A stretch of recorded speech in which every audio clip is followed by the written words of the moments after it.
Oke, Assalamualaikum warahmatullahi wabarakatuh. Selamat pagi, siang, sore ya, karena mungkin ini teman-teman beda-beda waktu dalam menonton video ini. Oke, pertama-tama saya mohon maaf atas beberapa minggu ini ada kekosongan ya, jadi ketidakpastian jadwal karena saya dengan diklat dan juga urusan lain juga tim teachingnya bentrok dengan kuliah yang lain, jadi otomatis saya mencari alternatif untuk tetap perkuliahan otomatis tersampaikan tanpa kita bertemu di ruang kelas nyata. Oke, teman-teman silahkan simak video ini, penjelasan ini. Nanti di akhir atau di deskripsi video ini ada tugas. Nah, silahkan tugasnya dikerjakan, tinggal diklik linknya dan apa instruksinya silahkan lihat di dalam fakon itu ya.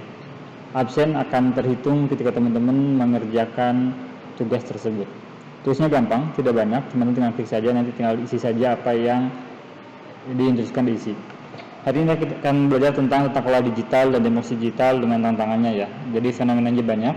Kita merasa bahwa demokrasi digital di Indonesia sudah berjalan, bahwa digital government sudah berjalan, tetapi masalah-masalah yang ada bukannya menipis malah menebal ya. Nah, apa aja masalah-masalah tersebut dan bagaimana cara mengatasinya? Ini adalah capaiannya. Jadi teman-teman ketika sudah menonton video ini diharapkan mengkritisi fenomena tata kelola digital, mampu memberikan alternatif solusi, mampu mengevaluasi tantangan demokrasi digital dan membandingkan praktek demokrasi dengan saat ini. Ini capaiannya. Oke, kira-kira teman-teman sudah merasa nggak atau pernah kejadian nggak teman-teman mengalami masalah yang berhubungan digital? Bisa cybercrime, misalkan penipuan ya, teman-teman ditelepon oleh sebuah perusahaan, teman-teman disuruh ngirim uang sedemikian nominalnya supaya teman-teman dapat kuis misalkan, atau ibu teman-teman pernah ditelepon yang menyerupai suaranya anaknya dan minta tolong agar menebus di kantor polisi ya, atau teman-teman pernah salah klik di sebuah link digital, tiba-tiba linknya ataupun mengarahkan ke sebuah iklan, atau juga pernah mendapatkan beberapa informasi hoax ya melalui grup WA ataupun email sebagainya. Nah, ini adalah masalah-masalah yang timbul ketika di era digital ya.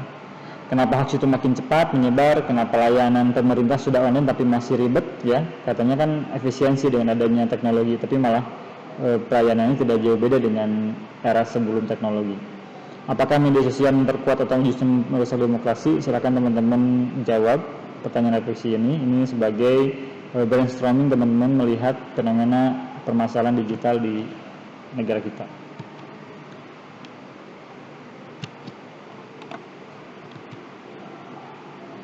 Nah, fenomena masalah tata kelola digital, fenomena masalah tata kelola digital problemnya sering muncul. Ada beberapa problem di permasalahan digital ini. Kita akan lihat satu persatu ya teman-teman ya. Yang pertama adalah digitalisasi yang superficial. Dalam artian kita hanya memindahkan media secara offline dengan online ya, tetapi secara fungsi itu tidak terjadi sebagai mestinya. Sekali lagi, digitalisasi yang superficial itu hanya seremoni memindahkan media manual ke dalam digital, tapi dalam nilai fungsinya atau nilai efisiensinya ini belum terasa. Misalkan pemerintah sudah membuat sebuah sistem pembayaran pajak online, tetapi kenapa masyarakat masih berbondong-bondong menggunakan layanan offline misalkan. Pemerintah sudah membuat izin usaha untuk via web atau WSS, tetapi kenapa ketika teman-teman ingin membuka usaha untuk membuat izin usaha itu malah masih ribet ya, malah harus tetap prosesnya ke kantor dan sebagaimana mestinya. Ini adalah disebut dengan digitalisasi superficial. Jadi digital hanya sebagai alat dibuat, tapi secara nilai fungsinya itu tidak memberikan efek yang begitu bermanfaat bagi kehidupan kita. Contohnya ini ada website tapi tidak ada update ya. Seperti kemarin kita sudah melihat beberapa web kementerian yang memang ada menu pertanggungjawaban akuntabilitas tetapi tidak diupdate, atau ada menu pengaduan tetapi memang ketika diklik itu tidak sinkron langsung ke WA yang dituju. Adapun langsung WA ketujuh ketika kita chat ternyata WA-nya satu. Nah ini juga termasuk ke dalam kasus digitalisasi yang superficial. Layanan online tetap harus datang ke kantor yang saya tadi contohkan ya. Yang pertama ini. Yang kedua itu ada namanya fragmentasi sistem. Apa itu fragmentasi sistem? Jadi aplikasi pemerintah terlalu banyak, ya, tidak terintegrasi. Menurut penelitian, saya meneliti tentang e-government. Jadi hasil dari indeks SPBE itu adalah sistem pelayanan berbasis digital, elektronik, ya. Jadi yang menilai evaluasi SPBE adalah Kemenpan. Pada 2024, Kemenpan RB mengeluarkan yang namanya nilai indeks SPBE nasional. Nah itu angkanya ada di 3,12. Dalam artian ada peringkat baik atau predikat baik. Sekali lagi, Kemenpan RB pada 2024 mengeluarkan data tentang evaluasi SPBE atau disebut dengan indeks SPBE nasional. Nilainya Indonesia ada di 3,12 dan predikatnya baik. Tetapi dalam kenyataannya kita merasakan bahwa aplikasi pemerintah banyak tetapi hanya mubazir ya. Jadi hanya penumpukan aplikasi tapi juga mubazir, banyak aplikasi yang tidak dipakai. Misalkan saja saya dosen itu banyak sekali menggunakan aplikasi dalam kinerjanya. Ada sistem, dan sebagainya. Tapi semua sistem itu tidak terintegrasi. Kalaupun integrasi itu juga susah sekali. Tapi kalau memang digital itu berhasil, seharusnya misalkan dosen itu cukup saja menggunakan satu aplikasi, tetapi semuanya terintegrasi. Teman-teman misalkan nanti kerja, nanti teman-teman juga di kantor pasti banyak menggunakan aplikasi. Pelaporan kinerjanya menggunakan aplikasi A, laporan keuangan gajinya menggunakan aplikasi B, ketika pelaporan misalkan ada pelaporan hasil dan sebagainya aplikasi C, itu bisa jadi teman-teman menggunakan 5 aplikasi. Sedangkan secara teori 5 aplikasi tersebut sebenarnya bisa diintegrasikan. Nah ini yang terjadi pada negara kita adalah terjadinya fragmentasi sistem, penumpukan sistem yang tidak berguna. Apalagi yang kita tahu bahwa dalam menggunakan atau membuat sebuah sistem itu tidak sedikit anggaran yang keluarkan. Anggarannya dari mana? Dari APBN ya. Jadi sangat menumpuk, sangat berhamburan, tetapi secara nilai efisiensi tidak digunakan. Padahal anggaran tersebut bisa digunakan ke yang lebih bermanfaat ya. Sekali lagi yang permasalahan yang ada adalah fragmentasi sistem atau kebanyakan sistem, penumpukan sistem secara mubazir. Ada data silo, inefisiensi tadi ya, jadi tidak efisien dan pengalaman publik buruk. Sistemnya sering down misalkan dan sebagainya. Nah, yang ketiga ada kesenjangan digital. Ini terjadi ketika memang infrastruktur digital di negara kita tidak merata ya. Apalagi dengan negara 3T. Negara 3T itu infrastruktur digitalnya buruk, misalkan belum ada wifi, belum ada penyaluran saluran internet dan sebagainya. Nah ini hasil tidak merata, literasi digitalnya rendah. Selain itu infrastruktur digital juga, literasi digital juga rendah. Ya, tidak semua orang itu paham tentang literasi digital. Apa itu literasi digital? Itu kita menganut atau membagi jadi 4 skill ya. Ada 4 segmen elemen pokok dalam literasi digital. Ada skill digital, kemampuan menggunakan teknologi. Ada digital safety, bagaimana keamanan cyber itu dilakukan. Ada digital culture, bagaimana penggunaan budaya digital yang benar. Ada digital etika penggunaan digital. Nah semuanya di Indonesia mengalami rendah lah ya, tidak bisa tumbuh ya. Jadi kemajuan teknologi juga tapi tidak dibarengi dengan kemajuan literasi digital. Tadi ada digital skill, digital etik, digital culture, dan digital safety. Seharusnya dengan teknologinya berjalan cepat, literasi masyarakat itu pun bisa diimbangi. Supaya apa? Supaya tidak terjadi kejahatan digital, cybercrime, tidak terjadi polarisasi, ya, saling hina di media sosial, tidak terjadi hoax dan sebagainya. Nah, indikasinya apa? Partisipasi tidak inklusif, ya, terpolarisasi, demokrasi digital bias kelas. Jadi demokrasinya bias, tidak terstruktur. Itu adalah 3 fenomena masalah digital. Silakan teman-teman pelajari lagi atau ingat lagi, ada 3 ya. Jadi ketika nanti ditanya perkuliahan selanjutnya, teman-teman mesti ingat. Ada 3 fenomena masalah tata kelola digital. Tantangannya apa ketika di digital? Banyak sekali ya. Di antaranya ada disinformasi atau hoax politik. Ini dalam konteks politik itu akan terjadinya hoax atau disinformasi, kesalahan informasi. Hoax apa berita yang disebarkan itu tidak kredibel atau fitnah ya. Di antaranya ada manipulasi opini publik. Jadi bagaimana memanipulasi persepsi.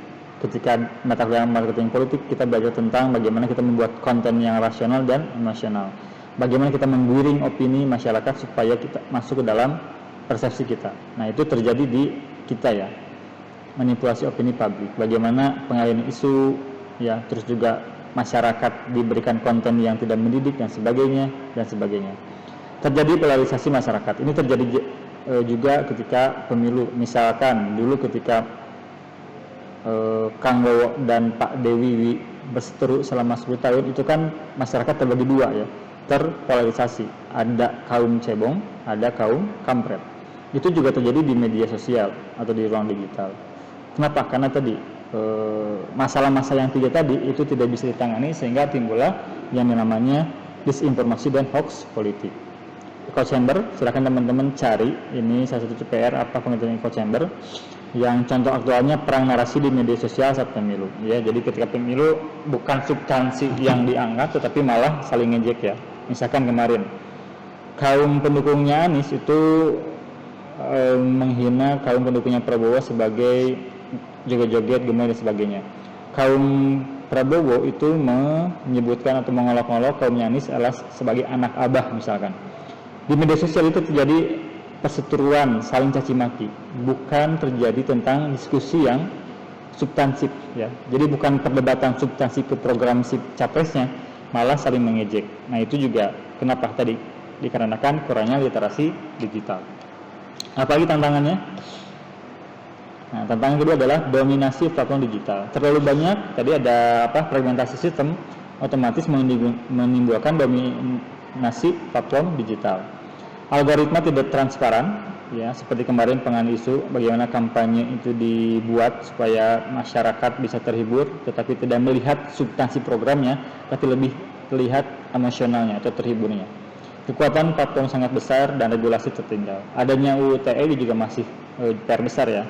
Sudah ada UU ITE tapi masih penegakannya masih jauh. Ini muncul istilah platform power dalam demokrasi. Jadi media itu lebih power daripada substansi demokrasinya.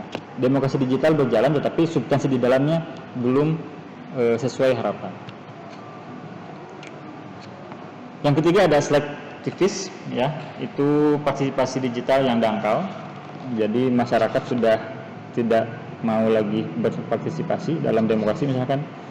Adapun partisipasi hanya sekadar hanya like, share tanpa aksi nyata. Sekali lagi melihat hanya dalam konteksnya tapi tidak dalam substansinya. Demokrasi terlihat ramai tapi substansinya lemah. Oke, ini digital demokrasi, dark news ya. Jadi informasi populis dan polaris, ini bagian permasalahan di Indonesia. Ini rangkuman dari ketiga tantangan tersebut ya. Oke. Perbandingan praktek demokrasi digital. Jadi kalau di Indonesia SPBE-nya big bone, jadi tadi penghamburan sistem, partisipasi online meningkat, open data will grow. Jadi tidak pendata ya. Ada pendata tapi kadang-kadang nggak bisa diakses. Kalau di yang lain, di negara-negara lain, Estonia itu ya sudah mulai e-voting, identitas digital akurat ya, layanan publik terintegrasi. Ini perbedaan bagaimana Indonesia menggunakan digital dengan negara-negara lain. Silakan teman-teman bisa cari perbandingan misalnya Amerika dan sebagainya. Kalau negara Amerika itu juga demokrasi atau pemilihan umum itu sudah tidak menggunakan hak suara ya, tapi menggunakan e-voting. Mereka tinggal buka HP, buka gadget, device, terus passwordnya login dan sebagainya, tinggal memilih sesuai dengan pilihan. Secara efisiensi anggaran juga efisiensi anggaran, secara pengerjaan juga cepat karena teknologi ya. Tapi sekali lagi memang di Indonesia juga tidak bisa langsung dilakukan karena memang kompleks keadaannya. Ini sudah ada wacana Indonesia menggunakan e-voting, tapi kita lihat ke depan apakah e-voting ini bisa dilakukan atau tidak di Indonesia. Menurut teman-teman bagaimana? Boleh berkomentar ya. Oke. Materi ini segini saja dulu teman-teman, ini tentang sekali lagi tantangan dan permasalahan digital yang ada di Indonesia. Silahkan teman-teman pelajari lagi, kalau mau diskusi boleh diskusi di WA Group, di Google Classroom ataupun di channel ini ya. Silahkan isi dan klik link yang ada di deskripsi video ini, dan nanti absen berdasarkan jumlah, saya bisa melihat siapa saja yang menonton dan pengerjaan tugas. Sekali lagi, absen itu kan ketika menonton video ini dan pengerjaan tugas. Sekian, terima kasih. Semoga kita bisa bertemu lagi di ruang kelas nyata supaya lebih komprehensif dan interaktif perkuliahannya. Tapi yang kondisinya tidak mendukung, kita coba cari beberapa media yang bisa dimanfaatkan supaya perkuliahan bisa berjalan. Sekian, terima kasih. Wassalamualaikum warahmatullahi wabarakatuh.